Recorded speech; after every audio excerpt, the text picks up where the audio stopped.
Muchísimas gracias por su presencia y quiero agradecer especialmente a Médicos Sin Fronteras y al Instituto Nacional de Psiquiatría Juan Ramón de la Fuente, y especialmente a 4 personas que han hecho posible este evento con todo su trabajo, con la organización de la logística y todo lo que esto conlleva. A la doctora Luciana Ramos, a la socióloga Adriana Sereno y a Diana Hernández Rodríguez y a Carmen Rodríguez de Médicos Sin Fronteras. Voy a que hablara sobre la cuestión del origen de las heridas. Y bueno, pues yo antes que nada quiero decir, pues una se acerca a los temas de investigación desde teorías que le ayudan a una a comprender lo que pasa en la realidad en la cual vive, y bueno, esta realidad siempre la impacta a uno, y el momento en que se acerca una a explicarse conceptualmente lo que pasa, también una asume una postura política con la teoría que usa y con el uso que le da a esa teoría, y también con los testimonios o con las narrativas, con los discursos que le han dado las víctimas de violencia. Y esto es para quienes trabajamos con violencia y hacemos análisis de violencia. Bueno, y yo quisiera empezar con una pregunta y una paradoja. Y la primera pregunta con la que yo me acerco al origen de las es cuando Achille Mbembe se pregunta en su libro Necropolítica. No lo voy a leer porque ustedes ya lo han leído. Él se hace esa pregunta, ¿no? Y nosotras y nosotros en este México colapsado en la justicia y colapsado en la protección de los derechos humanos, esta pregunta nos recorre. Pero también quisiera acercarme a esta paradoja que nos presenta Lisa Mary Cascio cuando dice: si las víctimas no son reconocidas como merecedoras de justicia, entonces ¿cómo se puede reconocer a los perpetradores como merecedores de un castigo? Y ese es el dilema con el cual yo me encuentro, porque en nuestros días y nuestras noches en México, a diferentes formas y en diferentes contextos, están completamente llenas de víctimas, pero muy pocos victimarios sabemos de lo que pasa, ¿no? Frente a estos 2 elementos que yo presento, me voy a acercar desde estos temas. Y uno es la nuda vida del Homo Sacer, y el otro es la ética y esta necropolítica que expulsa a las mujeres y a los hombres, y los expulsa desde 3 elementos que nos da Achille Mbembe, que es el cuerpo, que es el territorio y que es el estatus político. De esa forma, ahí tenemos víctimas que no se reconoce y victimarios a los cuales no se llama a la justicia. Sin embargo, si nos quedáramos solamente con esta cuestión de la víctima y de la injusticia, no veríamos también ese movimiento que nace desde sobrevivientes de víctimas que tienen también desde Achille Mbembe, la política de la visceralidad, y que yo después explicaré cómo desde Veena Das, una feminista hindú, que nos dice, bueno, hay que darle un lugar al sufrimiento por medio del lenguaje, y cómo los cuerpos se convierten en murales ambulantes y cómo se coloca el duelo en el espacio público. Bueno, para nosotras las feministas, cuando nos acercamos a otros teóricos, nos dan elementos para entender lo que pasa en nuestros contornos de violencia, y uno de ellos es Giorgio Agamben. Él dice él habla sobre la nuda vida, y él habla sobre la nuda vida que nos dice que es la vida del Homo sacer, y él se remite a los griegos y nos dice que los griegos utilizaban dos conceptos para referirse a los hombres y a las mujeres. Bueno, él no habla de las mujeres, nosotras sí hablamos sobre la cuestión de las mujeres, ¿no? Él dice que una cosa es la bios, o sea, vida que es una vida ciudadana, es una vida política, es la forma en que nos expresamos y que le damos sentido a nuestra vida. Y otra cuestión es la zoe, eso que tenemos en común con los animales, con las piedras, con las plantas, etcétera, etcétera, ¿no?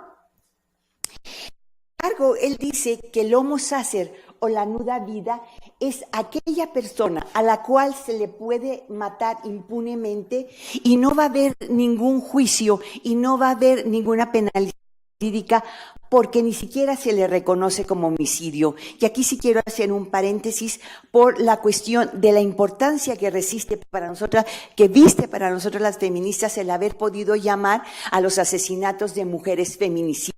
Pues quitamos los conceptos de crimen de pasión o crimen, o que el hombre estaba muy exacerbado, que perdió la emoción, o que las mujeres son asesinadas por esto y por lo otro. Feminicidio es el asesinato de una mujer por razones de género, un asesinato político.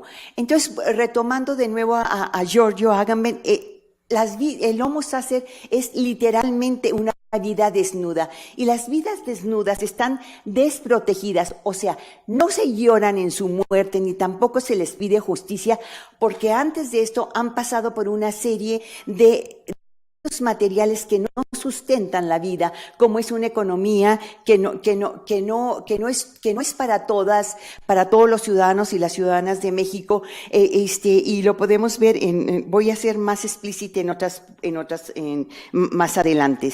Entonces, la nuda vida son las muertes violentas, son los sujetos matables, les llama Giorgio Agamben, los que tienen vidas precarias y abyectas y que no son necesarios para muchas partes de nuestra sociedad. Y Mina Sacer ya expliqué yo. Aquí retomo un poquito en el origen de las horidas a Jean Baudrillard, cuando él habla sobre la muerte, y él dice que la muerte siempre la debemos ver en cuestiones naturales, en forma natural, como en ese deterioro natural, sino como esa muerte artificial, esa muerte no humana, ese producto de las voluntades de un grupo. Entonces yo a él le quité la muerte y yo le puse, bueno, la materialidad real de las heridas se encuentra en su forma, y esta forma es siempre la forma de una realidad social. Y para nosotras, las feministas, en clave de género, implica diferencias de poder entre mujeres y hombres. Pero esta relación material, esta relación social, implica también que estamos insertas en un capitalismo neoliberal, en racismo en nuestra sociedad, que le podremos llamar inmigración, pero también hay un desplazamiento forzado que nos viene desde los corredores de Centroamérica, pero también dentro de nuestras mismas ciudades, al interior, hay esos desplazamientos. Y también está esa desigualdad social, la corrupción tan inmensa que nos ahoga de parte de nuestros gobernadores, de parte de nuestros presidentes municipales y cualquiera que puede tener un puesto público y que cree que por el simple hecho que es un dinero público no tiene obligación de decir en qué se lo gastó. Entonces estos sistemas necropolíticos, Achille Mbembe, han creado sistemas violentos de desposesión y de muerte, junto con estas organizaciones criminales. Entonces, para Achille Mbembe, la necropolítica la podemos explicar desde un estado de excepción y un estado de sitio. Y el estado de excepción para él no es otro más que estar constantemente fuera de la ley en un territorio. Y el estado de sitio es donde tenemos un orden militar, que en varias ciudades lo tenemos constantemente con la Marina, con los militares, con las policías federales y que los ministeriales y también las policías municipales están ahí. Y luego cómo se hace la creación de un enemigo en nuestra sociedad. Bueno, el necropoder, desde la necropolítica hay un necropoder que cuando decimos, es que no hay voluntad política de parte de los gobiernos, yo creo que debemos de cambiar de que no hay voluntad política, es que la voluntad política es la máxima destrucción de esos sobrantes humanos, como diría Hannah Arendt, como dice Zygmunt Bauman, como dice Svetan Todorov y como dice Aníbal Quijano y las otras feministas, Breni Mendoza y otras. Entonces, las poblaciones se quedan con estatus de muertos vivientes o muertos social. Yo siempre me pregunto si realmente a veces una se puede llamar viviente o quienes sobreviven a sus víctimas son sobrevivientes o si tienen esa muerte social, porque cuando una se acerca le dice preferiría estar muerto, usted no sabe lo que significa esto. Entonces el objetivo del necropoder es el sujeto matable y esos sujetos matables, esos hombres y mujeres que mueren en nuestras ciudades, pues hacen que también redunde en la ciudadanía desprotegida. Entonces me voy a estar en 3 elementos de la nuda vida, no voy a estar más, pero la nuda vida, el sujeto matable, el sujeto desechable, las vidas superfluas, las vidas precarias, ahí están a los que yo nombro. Entonces, cuando una escucha, dice, es que ellos y ellas, el discurso oficial por parte de quienes Gramsci llamaría los políticos o los intelectuales, aquellos intelectuales que tienen el sentido común, pero que tienen la facilidad de tener no dice, mire, no se preocupe porque se están matando entre ellos. Sí, es entre ellos, no es entre usted no se preocupe. Entonces ellos son culpables y ellas de la forma en que fueron desaparecidos, abusados, torturados sexualmente. Y estos son el resultado de una estructura patriarcal, heteronormativa, racista, xenofóbica y de desposesión. Si bien yo siempre he trabajado más la muerte violenta de las mujeres, la desaparición y la tortura, yo en ningún momento creo que las mujeres sufran más en estos momentos de violencia. Sin embargo, hay una manera diferenciada en la forma en que las mujeres sufren la violencia por parte de esta violencia patriarcal y esta violencia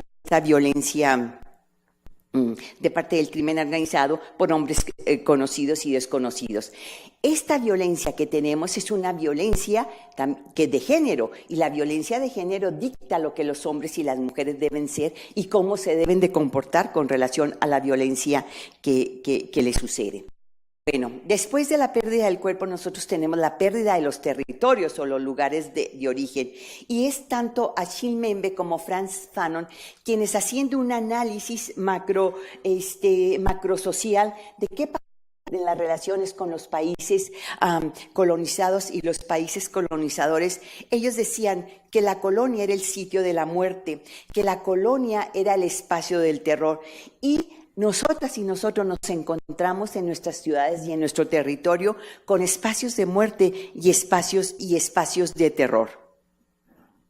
Pero independientemente de que a veces vivamos en el mismo espacio o que seamos cercanos, somos socialmente distintos.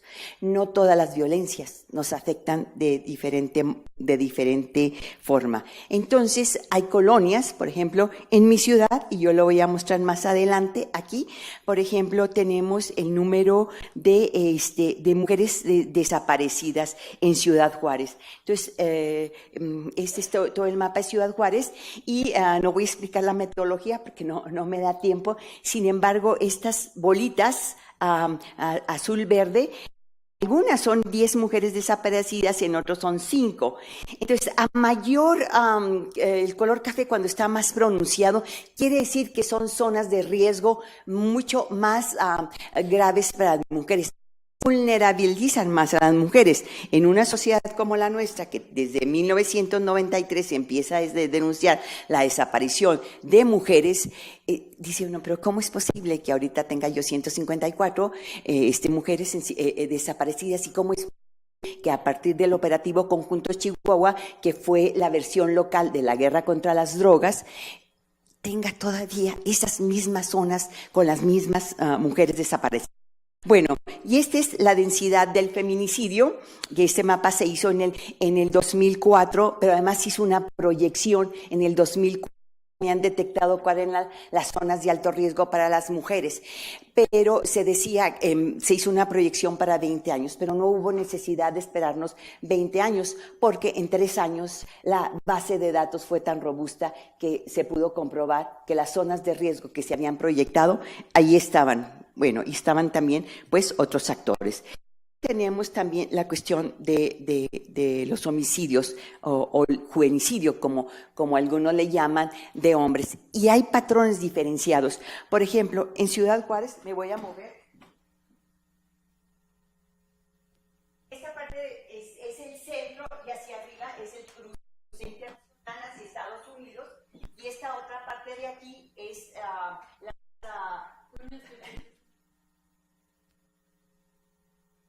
Sí, sí. La muerte, como yo digo, tiene también su espacio geográfico.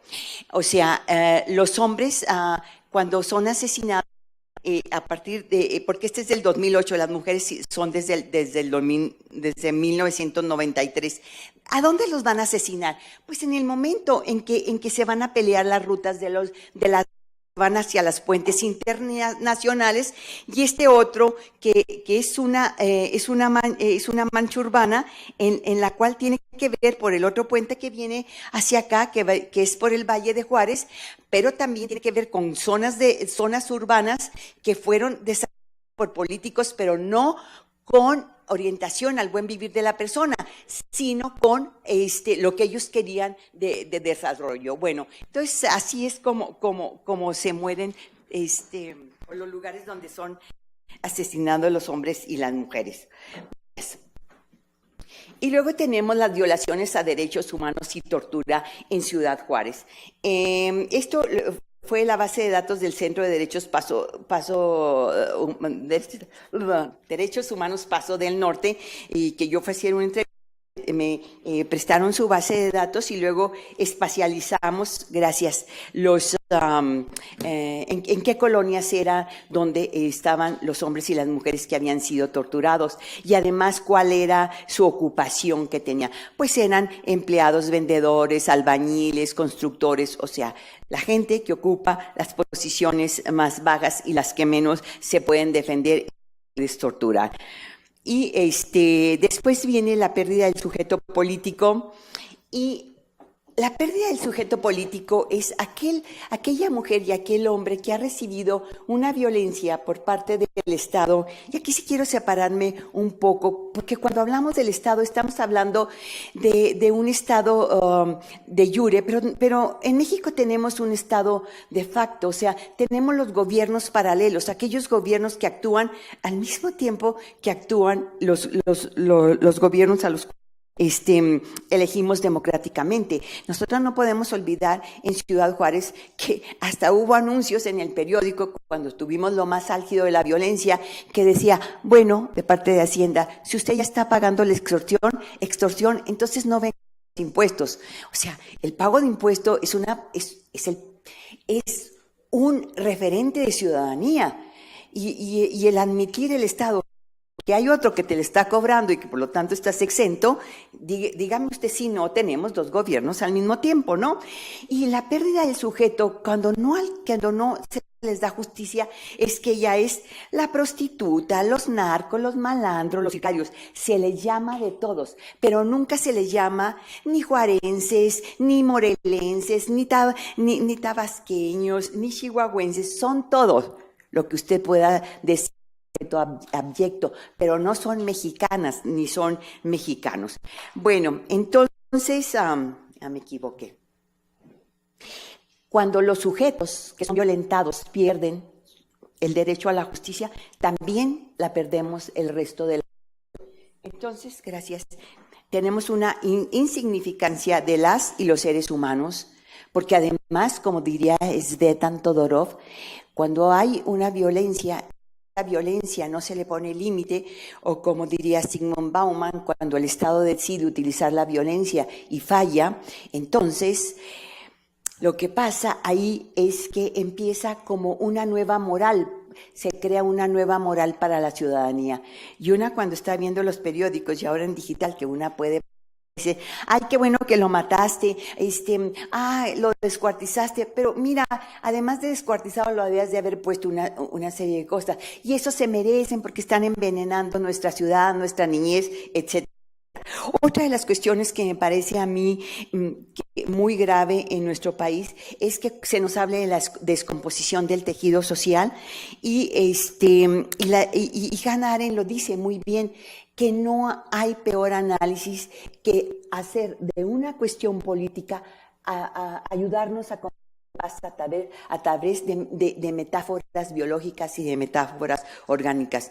Si los niños y las niñas son asesinadas, ay, mire, es que porque su papá y su mamá tienen una familia descompuesta, no es que voy a poner políticas de prevención, voy a ver los derechos de la niñez. La imagen de la ciudad se ha vuelto en nuestra ciudad el bien supremo, como los Bernstein, para proteger. Por favor, no estén hablando de la violencia, porque si ustedes hablan de la violencia, entonces la inversión extranjera directa dejará de llegar. Y bueno, pues la inversión extranjera directa no tiene como fin último la producción de mercancías para la venta, no tiene como fin último la integridad de las personas. Al mismo tiempo, ¿qué pasa en nuestras ciudades? Si lo estoy hablando desde un conocimiento situado, pues entonces nos vamos a poner rejas en todas partes, porque si no nos podemos proteger del crimen organizado, porque el crimen organizado llegará y te tirará la reja, sin embargo, si del crimen desorganizado, bueno, pues podrás estar ahí. Hay una precarización de la vida comunitaria, no se participa, la gente prefiere estar encerrada y hay un deterioro de la vida pública. Sin embargo, hay unas metodologías y estas metodologías vienen desde quien han sido oprimidos. Y estas metodologías del oprimido nos dice Nicole Guidotti y también nos dice Sheila Sandoval, feministas chicanas, que nos dicen pues que los muertos, y específicamente los muertos en vida, cosas que no sabemos, y como gente marginal también nos dice cuáles son los poderes. Cuando se da un lugar al sufrimiento por medio del lenguaje, y esto fue una investigación que hicimos, una colega y yo, cuando preguntamos a 34 mujeres, no me voy a detener más, en grupos focales, cuáles eran los efectos que tenían en ellas. Y bueno, en varios nos dijeron, 20 nos referían como el miedo, como uno de los principales efectos que tenían, y luego había la cuestión de la tristeza, la impotencia, el coraje, y la otra cuestión se divide ahí. Y bueno, esta es una señora que está diciendo que aquí está ella exigiendo la justicia que trabaje. A ella le entregaron solamente el fémur de su hija y dice, bueno, yo la quiero completa. Y es aquí donde aplica lo que dice Achille Mbembe, que esta es una política de la visceralidad. Tú me entregas los pedazos de mi hija y yo con ese mismo pedazo te estoy diciendo que era una figura completa, por lo tanto te la reclamo completamente. Se convierten en murales ambulantes, tenemos que en varias ciudades, cómo están completamente vestidas, mostrándonos los rostros de sus hijas, de sus hijos, de quienes han sido torturadas. Y luego, por ejemplo, es pues una oración que hace una madre para su hija desaparecida, pero lo hace en catalán. Y me voy a remitir un poco a Homo Sacer, cuando se dice que el Homo Sacer es aquel que tampoco importa desde el punto de vista religioso ni desde el punto de vista jurídico. Y yo digo que en mi ciudad tardó mucho tiempo la iglesia establecida en abrir catedral a las personas que han sufrido violencia y que además profesan la religión católica, porque también en la oración le dice, Señor, es tu hija. Los murales se convierten en una ciudad, si bien la sentencia del campo dice al Estado mexicano, tienes que hacer un memorial. Ese memorial, no me voy a detener, no es un memorial, porque no reúne los requisitos que deben de tener un memorial. y mientras sigan continuando estos crímenes, estas desapariciones y esta tortura, entonces son las familiares de víctimas quienes ponen estos memoriales públicos a lo largo y ancho. Y este es finalmente otra de cómo acompañar a una alma rota. Bueno, muchísimas gracias, muy amable.